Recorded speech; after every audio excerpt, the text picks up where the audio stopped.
Hello दोस्तों, स्वागत है आपका कंप्यूटर क्लास डे 4 में। कंप्यूटर ट्रेनिंग कोर्स की इस वीडियो क्लास में हम आपको कंप्यूटर कीबोर्ड की कंप्लीट नॉलेज देंगे, जिसमें हम आपको कीबोर्ड की सभी कीज और उनका क्या यूज है या कीबोर्ड का यूज कैसे करते हैं, इसकी प्रैक्टिस नॉलेज आपको इस वीडियो में देने वाले हैं। तो चलिए आपके कीमती समय को बचाते हुए सीखे इस वीडियो में कि कैसे हम लोग कीबोर्ड चला सकते। तो चलिए अब मेन मुद्दे पर आते हैं। देखिए, जब आप MS Word, Excel, PowerPoint और इवन नोटपैड में भी अगर कुछ काम करते हैं तो आपको कीबोर्ड का अच्छे से यूज करने आना चाहिए। और जब तक आपको नहीं पता होगा कि कौन सी कीबोर्ड की कीज किस लिए यूज होती है तो टाइपिंग के समय थोड़ा सा डर लगता है। स्टार्टिंग में थोड़ा सा डर लगेगा आपको कि कैसे यूज करना है, क्या है। इसलिए ये इंपॉर्टेंट है कि आप पहले कीबोर्ड का यूज करना सीखें, क्योंकि आगे आने वाले क्लासेस में जब हम आपको फाइल या documents create, save and edit करना सिखाएंगे तो वहां पर आपको कीबोर्ड का ज्यादा यूज करना पड़ेगा। तो इसलिए यह वीडियो को बिल्कुल स्किप मत कीजिए और अंत तक ध्यान से देखें। अगर आप इस वीडियो को एंड तक देखेंगे तो आपको कीबोर्ड यूज करने में कोई दिक्कत नहीं आएगी। हाँ, तो ये एक क्वार्टी लेआउट का कीबोर्ड है। वैसे तो कीबोर्ड कई डिफरेंट लेआउट में आते हैं, जैसे क्वार्टर्स एक है, अजूरी एक है, डॉर्क एक है, ऐसे ही कई और कीबोर्ड लेआउट में भी है। लेकिन इंडिया में मोस्टली आपको क्वार्टी लेआउट के कीबोर्ड्स ही मिलेंगे। कैसे पता करेंगे कि कौन सा कीबोर्ड लेआउट है? तो अगर इसके पहले 6 अल्फाबेट्स की को देखें तो वो कुछ इस तरह से है, QWERTY। तो इन वर्ड को अगर मिला दे तो बनेगा क्वार्टी। ऐसे ही हर कीबोर्ड लेआउट का पता आप कर सकते हैं उसके पहले कुछ अल्फाबेट कीज को देखकर। तो इस कीबोर्ड में सबसे ऊपर ये कुछ एक्स्ट्रा शॉर्टकट कीज है। हालांकि हर कीबोर्ड में ये कीज ये ज़रूरी नहीं होता। जैसे इसमें होम में जाने के लिए ये मेल ओपन करने के लिए है, ये वीडियो को पॉज एंड प्ले करने के लिए है। ऐसे ही इस लाइन में अदर कीज है, ये भी हो सकता है आपकी कीबोर्ड में ये एक्स्ट्रा शॉर्टकट कीज हो ही ना, लेकिन अगर होंगी तो आप उनके साथ जो बने साइंस होते हैं उनको देखकर आप पता लगा सकते हैं कि कौन सी कीज किस बारे में है। जैसे इसमें स्पीकर और प्लस का साइन है, इसका मतलब है कि वॉल्यूम बढ़ाने के लिए यूज होता है।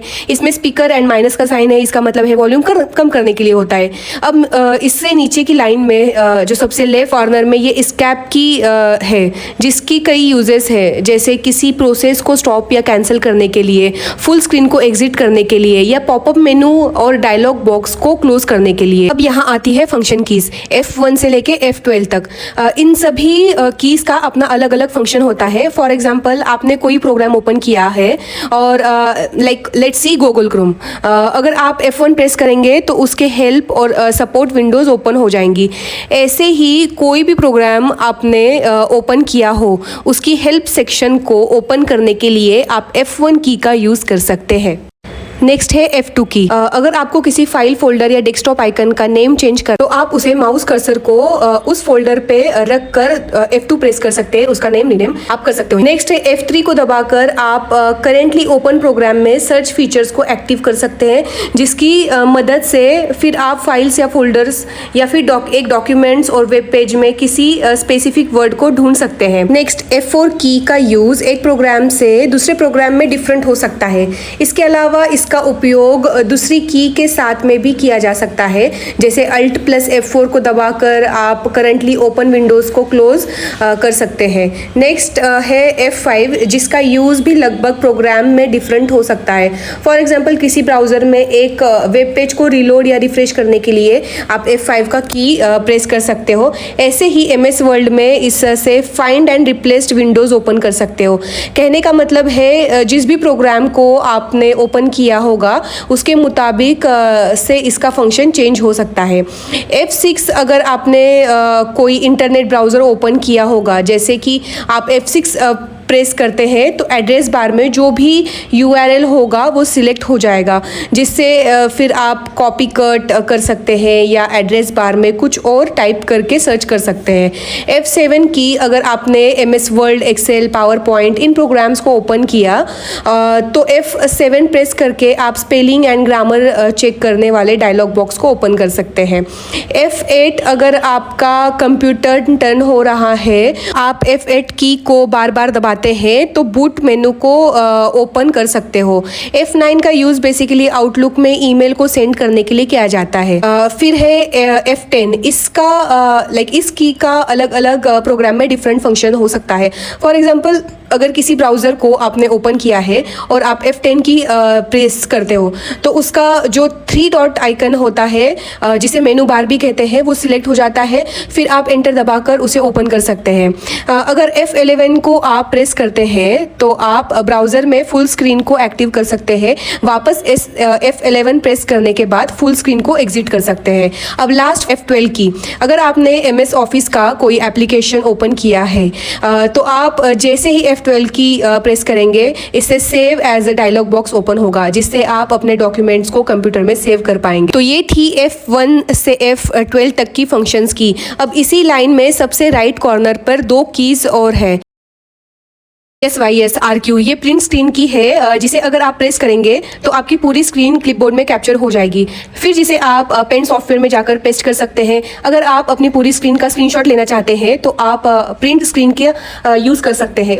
लेकिन आपको ये ध्यान रखना है कि अगर शुरुआत में PRT लिखा हो तो वो प्रिंट का शॉर्टकट होता है। लास्ट में स्क्रॉल लॉक की है, जैसे ही आप इसे प्रेस करेंगे आप देख सकते हैं कि स्क्रॉल इंडिकेटर ऑन हो चुका है। इसका मतलब ये है कि आप स्क्रॉल लॉक इनेबल है। अगर आपने MS एक्सेल को ओपन किया है और आप स्क्रॉल लॉक को इनेबल करते हैं तो इससे क्या होगा, स्प्रेडशीट में जो भी सेल सिलेक्टेड है वो लॉक होगी। अब जब आप राइट लेफ्ट या अप डाउन मूव करेंगे तो आप देख सकते हैं कि पूरे एक सेल से दूसरे सेल में हम लोग नहीं जा सकते हैं। जो भी लॉक सेल है वही आपको यहाँ पे शो होगा।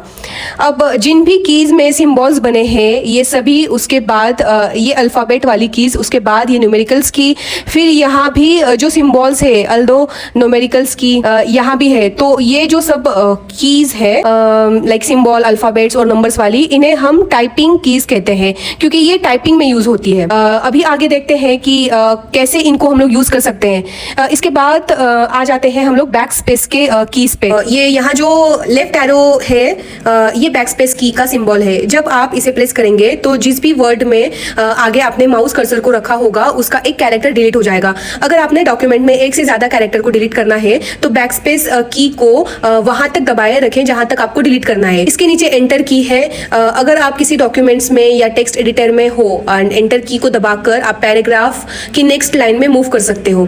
इसके अलावा ओके बटन का यूज कर सकते हैं। इसके अलावा यहाँ पे शिफ्ट कंट्रोल अल्ट इस तरह के भी शॉर्टकट कीज आपको दिखते हैं। इन्हें हम मॉडिफायर कीज कहते हैं। तो इनके साथ में आप और दूसरे कीज को यूज करके शॉर्टकट को यूज कर सकते हैं। फॉर एग्जांपल कुछ कीज में 2-2 सिंबल्स है। अगर आप इन कीज को प्रेस करेंगे तो पहला सिंबल तो टाइप हो जाएगा, लेकिन जो इनमें दूसरा सिंबल्स बना हुआ है वो टाइप नहीं होगा। इन्हें लाइक इस टाइप के टाइप करने के लिए आपको शिफ्ट के साथ दबाए रखना पड़ेगा। ऐसे ही अगर अल्ट की एंड F4 की आपने साथ में दबाए रखा तो करंटली ओपन विंडोज को क्लोज कर पाएंगे। अब ये जो कीज है जिसे छोटा सा माउस कर्सर बना हुआ है, इसे आप राइट क्लिक की जगह यूज कर सकते हैं। जैसे जब आप राइट क्लिक करते हैं किसी फोल्डर्स, फाइल, प्रोग्राम्स या लिंक के ऊपर तो एक पॉपअप मेनू ओपन होता है। वैसे ही जब आप इसे प्रेस करेंगे तो एक पॉपअप मेनू ओपन हो जाएगा। अब लेफ्ट कॉर्नर में कुछ इंपॉर्टेंट कीज है जैसे कैप्स लॉक। अगर आप अक्षर, वर्ड या शब्द को कैपिटल करना है तो आप इस कैप लॉक का यूज कर सकते हो। ऊपर अगर आपको कैप्स इंडिकेटर ऑन दिख रहा है इसका मतलब कैप्स लॉक एनेबल है। कैप्स लॉक की के ठीक ऊपर टैब की है जिसके कई सारे इस्तेमाल्स होते हैं। जो कॉमन यूज है वो ये है कि जब हम वर्ड या नोटपैड में होते हैं और स्पेस की प्रेस करते हैं तो माउस कर्सर एक कैरेक्टर आगे मूव होता है, जबकि टैब की अगर हम लोगों ने प्रेस किया तो आप एक ही बार में 4 से 5 कैरेक्टर्स आगे मूव कर सकते हो। अगर आप किसी वर्ड प्रोसेसिंग सॉफ्टवेयर में, फॉर एग्जांपल MS वर्ड में या वर्ड पैड, माउस कर्सर को किसी वर्ड के ठीक पहले रखें और इंसर्ट की दबाएं और कुछ टाइप करें तो होगा ये कि जैसे ही आप कैरेक्टर टाइप करना शुरू करेंगे ये पहले लिखे वर्ड्स को डिलीट कर देगा और इसके बजाय नई टाइप की हुई वर्ड्स यहाँ पे आपको बदल देगा, जिसे हम ओवरराइड भी कहते हैं। इसके नीचे होम बटन है। अगर आपने माउस कर्सर को किसी पैराग्राफ लाइन के बीच में या लास्ट में या स्टार्टिंग में छोड़कर कहीं पे भी रखा और अगर आप होम की दबाएंगे तो कर्सर लाइन के शुरुआत में में आ जाएगा। इसके अलावा अगर आप किसी वेब पेज के एंड में होंगे तो आप होम की दबाकर वेब पेज के टॉप पर आ जाएंगे। फिर डिलीट की है सिलेक्टेड फाइल्स वर्ड को डिलीट करने में काम आता है। इसके अलावा अगर आप किसी वर्ड के पहले कर्सर को रखकर डिलीट की दबाएंगे तो वो वर्ड डिलीट हो जाएगा। फिर ये एंड की है, इसे दबाकर आप किसी पैराग्राफ लाइन के एंड में आ सकते हैं। इसके अलावा एक वेब पेज के बटन को मूव करने के लिए भी आप एंड की का यूज कर सकते हैं। पेज अप और पेज डाउन है, जिसे दबाकर आप एक डॉक्यूमेंट या वेब पेज को ऊपर नीचे कर सकते हैं। ये नेविगेशन की है up down right and left. इससे आप पैराग्राफ में ऊपर नीचे दाएं बाएं मूव कर सकते हैं। इसके साथ इधर भी डिलीट एंड एंटर कीज है। फिर ये न्यूमेरिकल्स कीज है और फिर ये नंबर लॉक की है, क्योंकि अगर आप देखें फिर ये न्यूमेरिकल्स की है और फिर ये नंबर लॉक की है। क्योंकि अगर आप देखें तो इन नंबर की को दो फंक्शंस है। जैसे इन पर नंबर्स भी लिखे हुए हैं, दूसरा ये नेविगेशंस के लिए भी यूज करते हैं। जैसे आप देख सकते हैं up down left right arrow बने हुए हैं। Page up page down home और एंड है, मतलब कि की के दो फंक्शंस है। तो अगर आप बिना नंबर लॉक एनेबल किए इन कीज को प्रेस करेंगे तो ये नेविगेशंस का काम करेगी। लेकिन अगर आप नंबर लॉक एनेबल कर देंगे फिर आप नंबर टाइप कर पाएंगे। ये ऊपर नंबर इंडिकेटर्स आपको बताएंगे कि नंबर लॉक एनेबल है या डिसेबल है।